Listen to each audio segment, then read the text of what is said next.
What is good, Ninja? OJ over here from PlayerEssence, and welcome to the Nintendo Switch and gaming news video. We've got a lot of great information for you guys, a lot of cool stuff going up, so let's go ahead and get right into it. Limited run games to release Nintendo Switch games in 2018. Let's go. Physical editions for everyone. So limited run physical edition releases of Nintendo Switch indie titles are incoming. Limited Run Games, which currently publishes limited physical editions of independent games on PlayStation 4 and PS Vita, has been approved to publish retail games for the Nintendo Switch and will release the first title in 2018, the company has announced. Now, further information was not given on what games that could come, but I do have a big list that I found here from Wiki as far as all the games that they've done before in the past for PlayStation. So this company has been putting out independent games physical for a while now. So let's go ahead and get into some of the games like Firewatch. They did Oddworld Stranger's Wrath. They did Runner 2, so that's another really good game that they've done before.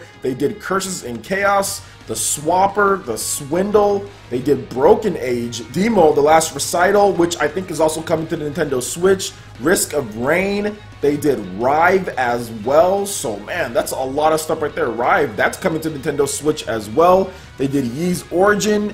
They have done just a lot of different games. Chariot, Oceanhorn Monster of the Uncharted Seas. So out of all the games that we've talked about so far, Oceanhorn could be one of those games in 2018. It could be Rive. That game is coming out this year, but maybe we get a physical release next year. So there are a number of games here that limited run games could put as far as indie titles in retail. And for the Nintendo Switch, this is actually extra sweet for the Switch because you get a cartridge. You don't get a disc that, you know, you put it in there and it downloads the whole thing to your hard drive. It's not that. It's an actual cartridge. So I think these are going to be very, very popular, and I've seen it before. I think we've all seen it where someone says, okay, I like this game, but I won't buy it unless it's physical. People want that physical cartridge, especially with the Switch. So I think it's really cool that they're going to be bringing these games. I know a lot of people are going to be interested in physical editions of Rive maybe, or even like Demo, or some of the other games that come. I think they're even doing Icy as well, or they did Icy on PlayStation 4, or whatever the case is. Maybe they'll do Icy as far as that goes, because I'd like a physical edition of that game as well. I'm not sure when that game is coming. We just know that a port is incoming. I have the game on PC, but I haven't started to play it yet. I just got it because of the Steam Link bundle. But yeah, man, it's looking pretty good. I'm looking forward to seeing what Limited Run Games does. And yeah, it seems like Nintendo and them were able to agree to terms as far as how many physical cartridges they would have to buy in order for them to actually be approved for retail releases. So what do you guys think about this as far as limited run games, and what would you like to see as far as physical that they've done before on the Nintendo Switch? Let me know in the comment section below. Alright, and moving into the next article here. Nintendo.com is listing Rime for a November 14th release on the Nintendo Switch. So here's the description from Nintendo on Rime. A land of discovery stretches out before you. Explore the beautiful yet rugged world of Rime, a single-player puzzle adventure. In Rime, you play as a young boy who has awakened on a mysterious island after a torrential storm. You see wild animals, long-forgotten ruins, and a massive tower that beckons you to come closer. Armed with your wits and a will to overcome, and the guidance of a helpful fox, you must explore the enigmatic island, reach the tower's peak, and unlock its closely guarded secrets. Explore, discover the mysterious island at your own pace, interact with wildlife, search for hidden items, or simply take in the sights and sounds. Solve puzzles. Make your way through the ancient ruins and its hidden marvels by solving puzzles with sound, light, and shadow projection, perspective, platforming, and even time manipulation. Be enchanted. Take in a beautiful world inspired by the wonders of the Mediterranean through a fusion of captivating music and colors. So this is definitely one of those different style of games that doesn't necessarily fit to what I'm looking for in a game. I like a little bit more action kind of in my games, but this is still cool that it's finally coming. Obviously, there's been a lot of controversy with this game when it comes to the price of it, as far as what they did, and they had to delay the game from when the PS4 and Xbox One were coming. This game was originally delayed multiple years beforehand from what it was going to be, and then the whole Unreal Engine 4, as far as getting that optimized, as far as what they were doing with the Nintendo Switch. And many of you guys might know who's developing this, because the same people who did Sonic Mania are also doing this game as well. So the developer has a lot of confidence that they can get a good port of Rime out on the Switch. They just needed, according to them, a little bit more time in order to do so. But either way, I think having different variety of games is good. But November is looking packed when it comes to indie games and when it comes to major games. It's not just indie titles anymore. We're getting a lot of big games. We got Resident Evil Revelations 1 and 2 coming. We've got Doom, we've got LA Noire, we've got Skyrim, Batman. There are a ton of games in November, but I think this is good. The Nintendo Switch is getting up to the install base to where, yeah, you can have this variety. Not everyone's going to want to just buy one game or just focus on that one game.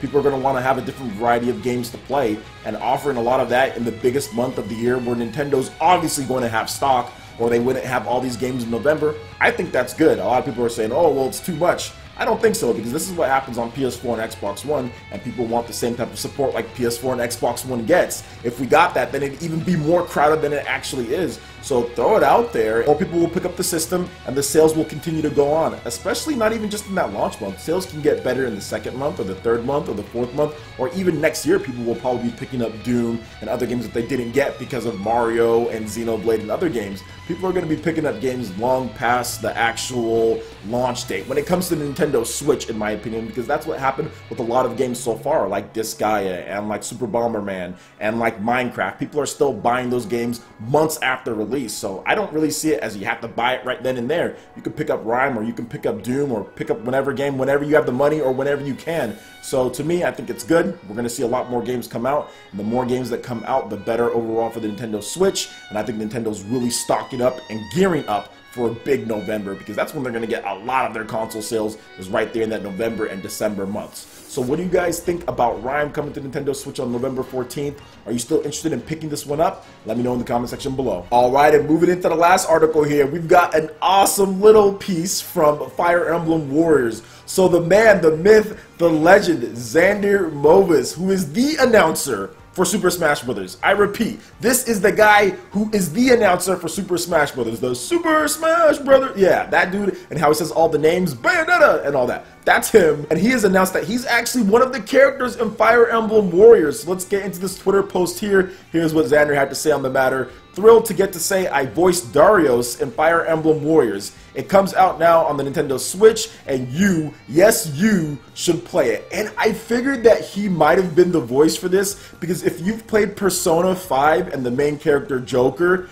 they sound exactly alike. Darius and Joker sound so similar. So I was thinking to myself, is Xander Movis the actual voice for this guy? Because they sounded so similar, and guess what? It is. He was the voice for Joker. He's also the voice here, man. So that's actually really cool, because I love Xander's work. Obviously, he's a very talented and sought-after entity when it comes to a lot of the Japanese companies. They will hire him to do voices for their English translations for Joker. Now we have Darius as well, man. So that's really cool, because Xander is a great guy based on his fan interaction on Twitter, some of the interviews that he's done. And he's a solid voice actor. I think he's doing a pretty good job. I've been playing Fire Emblem Warriors myself, and Darius sounds exactly what a prince, like a noble prince, should sound like, man. So that's awesome, and hopefully Nintendo keeps on hiring him for stuff. But I would expect that maybe he's already gotten the call, or he's getting a call maybe for some Super Smash Bros. Switch action. Who knows? I don't know anything myself, guys. Obviously, I'm just speculating on the matter, but I do feel that Nintendo's going to be using Xander quite a bit throughout the life of the Nintendo Switch, especially considering how well the system is doing and how many games are just being produced. I'm pretty sure he's going to be back in the Nintendo headquarters, miking it up to get some more characters in. So what do you guys think about Fire Emblem Warriors? For those who have played it so far, how do you feel Xander's doing as far as his role as Darius? Let me know in the comment section below. Alright, Ninja, that wraps it up for this video here. Go ahead and check out the links in the description below. We've got Facebook, we've got Twitter. Go ahead and give us a like and a follow on our social media. Really helps us spread the content of PlayerEssence across the interwebs in addition to YouTube. Also, make sure you check out our Patreon page. Pledge any tier, be entered in to win some awesome prizes. Plus, we have Discord voice chat for our live streams and prized eShop tournaments. Also, make sure you check out our brand new YouTube live gaming page and consider sponsoring PlayerEssence. When you do so, it works very much like Twitch, to where you can earn custom emotes for the chat. It also gets you entered into my friends list in order to participate in tournaments. Plus, we're going to be playing a lot of Fire Emblem Warriors, so make sure you check out the link in the description below and consider sponsoring PlayerEssence right here on YouTube Gaming Live. Also, make sure you hit that like button if you did like this video. Lets me know you guys want more content like this going forward in the future. And subscribe to PlayerEssence for the latest RPG, Japanese, and Nintendo gaming news. Thank you so much for watching, and we'll catch you, Ninja, for the next video. Peace.